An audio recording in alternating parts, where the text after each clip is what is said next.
Welcome to this Radmat CPD presentation on inverted roofing, a guide to design and specification.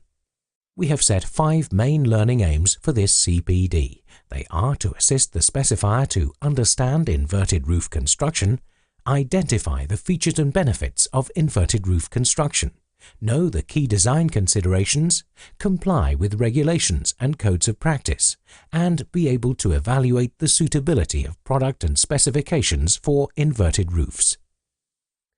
To achieve these objectives, let's start with a bit of Roofing 101 and go through generic flat roof definitions so we proceed with a common understanding.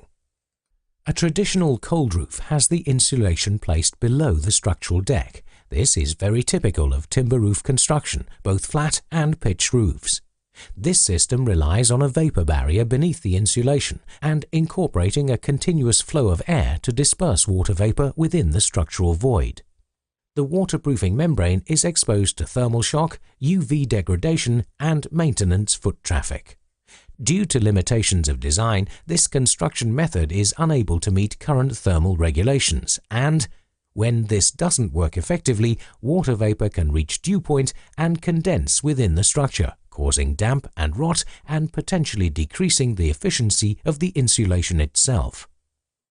That completes this Radmat CPD presentation, giving you an understanding of inverted roof construction, showing you the key features and benefits, a grasp of key design considerations, the relevant regulations and codes of practice, plus the knowledge to evaluate the suitability of product and specifications for inverted roof construction.